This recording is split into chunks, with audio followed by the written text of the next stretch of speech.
here's the video I'll be making in the meanwhile when I made that little trailer. Can you follow the time or can you follow to the light? Yes, this game's supposed to feel bad to control.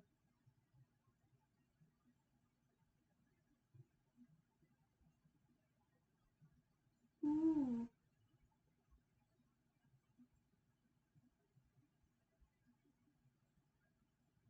Because around 13 plus. Psh, I've seen younger. I've seen younger people play games for much older people. I've seen games that are meant for older people where kids like it. FNAF was meant for adults and ended up being more lenient towards kids, while its predecessor was more for kids, but ended up being more suitable for adults for some reason. That's kind of weird. Like, okay, at first it was meant for kids, then it was meant for adults, but now every single time it tries to like reach an audience, it always reaches the opposite.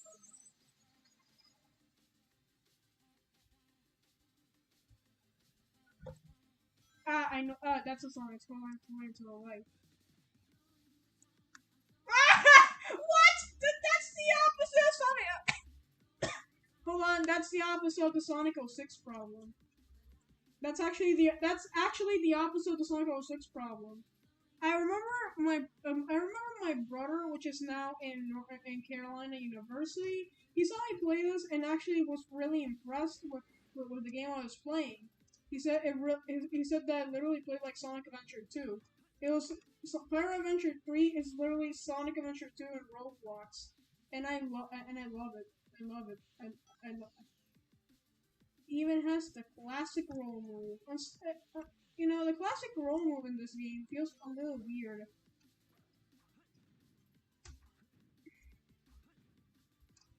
And no, the classic roll move in the original game was actually a little weird to use, because the physics weren't one-to-one to the OG Sonic Adventure.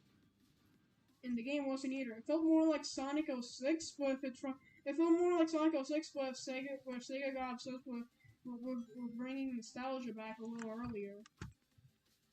And it was actually better. It's like Sonic 06, but if it came out still a little wrong. It felt like Adventure 1, but like with the Egg Wyvern from Sonic 06. And oh my god, encoding overload! Why does that happen? Ah dear. At least this computer is still more powerful, so I guess I reckon this one can take a punch. I reckon this one can take a bit of high graphics. Some turbo. You know, I gotta stop doing these little game console references. People, even though this is a gaming channel, I need to do more relatable jokes. Whoa! At this point, I felt like an armadillo just rolling in its little shell. Look, permanent roll. I'm always rolling now. Yes, the Sonic Adventure game with the best grinding system. Because all the other ones have a boring and tasteless one. It's not. It feels more like they just want to make it look cool and stuff, feel cool. Like when they did Sonic Adventure 2, it was perfect the way it was. I forgot I can bounce. I forgot I got early brown splatter bracelet. Ah! I forgot I had the bounce bracelet here. It's bounce bracelet, not brown bracelet. Brown bracelet. What? I continue to mess up the words. It's bounce bracelet, not brown bracelet. That's not how you say it. But even then, I came up with an early bounce bracelet. Oh wait. Yeah, you can't. Yeah, there's a little less skill required here. I bet there are some actual players playing here. I know the trial. Pyro Adventure 3, the trial is still somewhat is even more incomplete than the actual trial. Pyro Adventure 3, the trial is actually even more incomplete here than the actual trial. It's in the original version, it's more complete than this version. not to say that the ramp bonding is better, not to say that the ramp bonding is worse than modern Sonic games. At least here they got it right. Just like how 06 is so much worse compared to Adventure 2. Because again, it's kind of embarrassing how Dreamcast got snowboarding right, while in 06 they got snowboarding very, very wrong. Like they already did that in the Dreamcast. What makes you think that they don't already know how to make good snowboarding stages? And yes, I'm aware the game was rushed. It's still a little embarrassing, and it's also kind of Sega's fault because they should have split the game's development. Are you what? Oh, the encoding is overloaded. It may be overloaded, but don't worry, I can fix it. I can fix it, people. I can fix it. I can fix the encoding. Oh, I see why these are the frontier physics. The homing attack actually slows you down. Ah, no! The frontier physics actually slow down the homing attack. If you like some weird kind of hit stun or something, it feels like you got hit with a stun. It feels like you're stunned. It's a lot slower in the footage than it is on my own computer.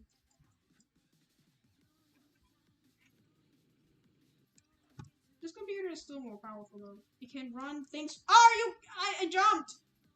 I'm pretty sure I jumped. I'm pretty sure I jumped over. I'll just skip over this part for now. There we go. We're back. Finally got past that dreaded part. And I just noticed I had no rings. If that robot actually shot me, I would have died and had to restart from that one section again. I just realized I had no rings.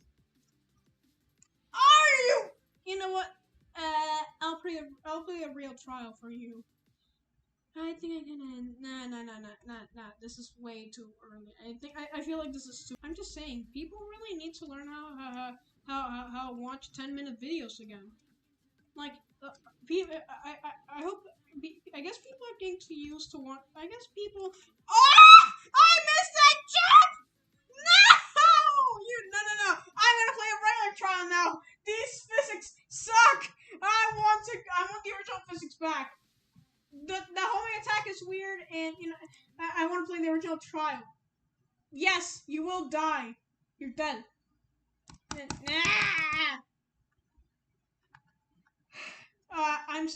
Apologies if I sound too loud. I put the volume too loud. No. I'm not gonna play Part Adventure 3. I'm not playing an incomplete game. I'm playing the original one.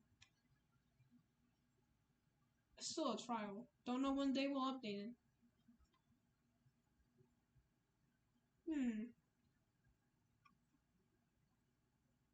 Should I really do it?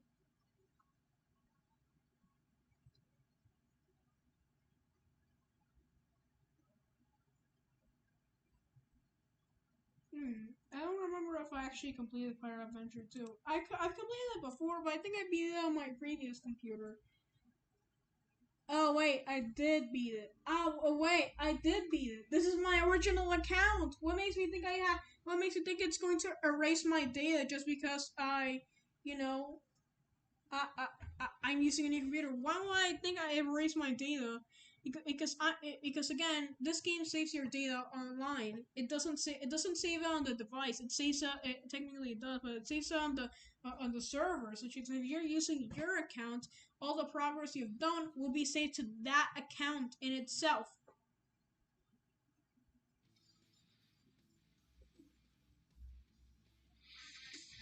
Oh no! Copyright!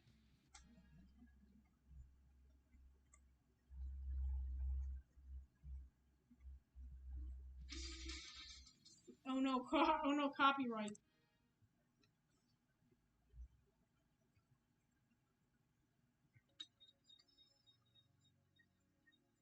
I mean, what am I talking about? Sega's not Nintendo. They don't do that kind of thing. They have less. They don't have. Sega doesn't have as much tools as Nintendo. They practically have nothing to lose. Yes, I did save the dimension. I don't like that you have to use E to spin dash. I prefer to use shift to spin dash. I play SR 2. I'm too used to it. The spin dash is overpowered. Oh look, in this Roblox game, in this Roblox game, you get to be the protagonist.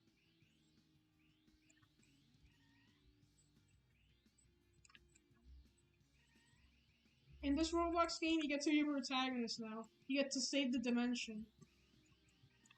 And you even get an obsessive fan.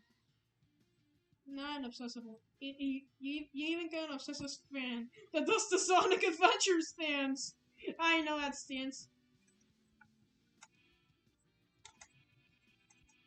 Honestly, I'm just gonna play some levels from Pyro Adventure 2. It's a pretty decent game.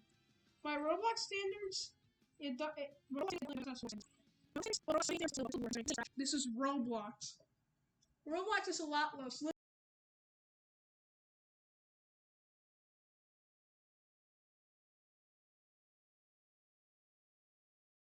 limited, and therefore can do a lot more. Therefore, those limits can also be broken, and you can turn Roblox into freaking Call of Duty. Hey, who's the Pirate Adventure 2 could do rail grinding? Of course it can.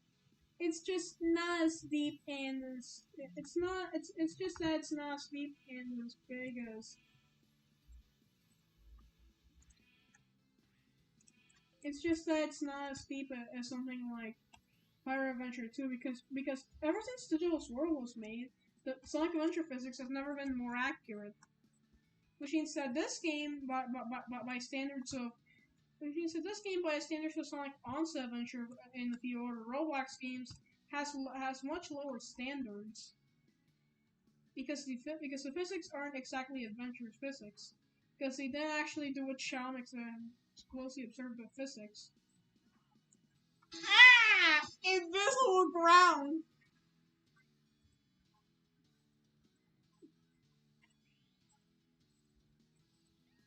Ouch. This game actually runs a lot better on my computer, though.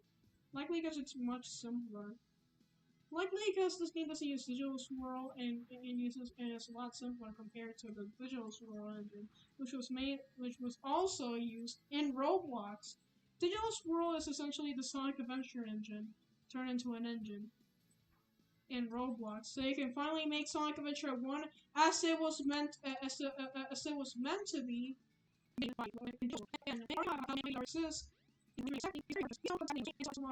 When the game is obviously not open source. Oh, I did a spin dash!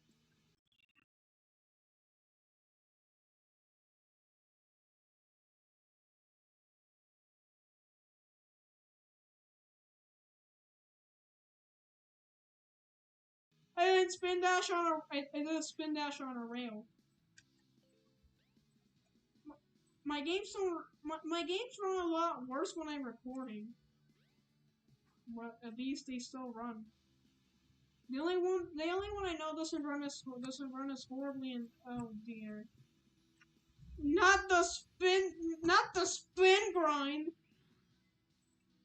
Not the spin grind. Ah! No, the invisible ground. Darn it! Ah! Not the invisible ground. Ouch. Those spike balls really hurt.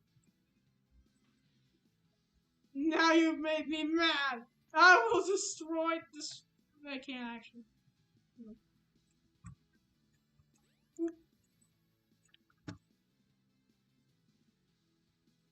Ow.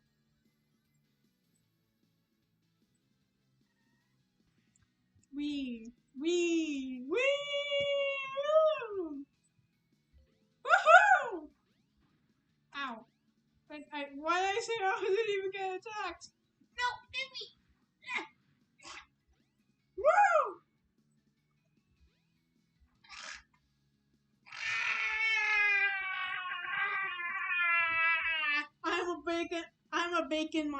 I'm actually a bacon myself. So why am I fighting against Dr. Bacon if I'm literally part of his people? If I'm literally part of his people, then why am I fighting against him? Well, he is evil, and I'm one of the good and then one of the good bacon boys, not the bad ones. I'm not bad. Skip. No, these physics aren't like adventures. They're it makes sense on why this game is a lot less advanced compared to Pirate Adventure 3. Considering I think by the time that the game had released, I'm pretty sure by the time the game had released, and yes, I remember the score from Sonic Adventure 1. I'm still very sure that by the time this game had released, the Digital Sword didn't exist yet. I'm pretty sure by the time this game released, Digital Sword hadn't been made yet, and wasn't free to use, and wasn't like, completely free to use. So making a recreation of Sonic Adventure would be a lot harder because then you would have to bake the physics yourself. Just like how in the Nintendo 64 you have to bake the lighting yourself if you wanted to make good lighting. So yes, the Nintendo 64 was a lot more advanced than many people thought. It was just that if you wanted to make games that look really good, if you want to make games that look really good, then you would have to bake the lighting. You will have to bake the lighting. Yes, the lighting isn't the lighting in the Nintendo 64 games isn't preset. You have to make it yourself. Yes, DIY lighting. You have to become a lighting chef. You have to bake that lighting. You have to make the food. Oh, wait, this game does have momentum! And does have fake inertia, because inertia is a lot more complex in real life. Following several calculations is very complex to get right. Luckily though, most games don't follow real life inertia. Sonic games don't follow actual inertia. They just make fake physics. That's not how physics work. In reality. They're just doing that so you have a better sense of speed, and so the game doesn't take like a billion years to make. Oh, look, Agu. It's Booga but scrambled. Oh, 10 minutes? I'm gonna try and make it less than 20 minutes, so I guess I'll end here with a bit of, Pirate Adventure gameplay. I'm just going to go as fast as I can to Speed Highway. I'm gonna do a bit of Speed Highway. I need to do it under 20 minutes, and if I can't do it, then the video ends early.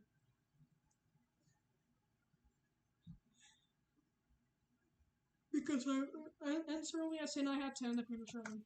Adrenaline Highway was Speed Highway ripoff. This just feels more like a simple little tight highway. No! I wanted to do a cool gamer move. This is actually pretty boring level design. Oh dear, I'm nearing the time limit!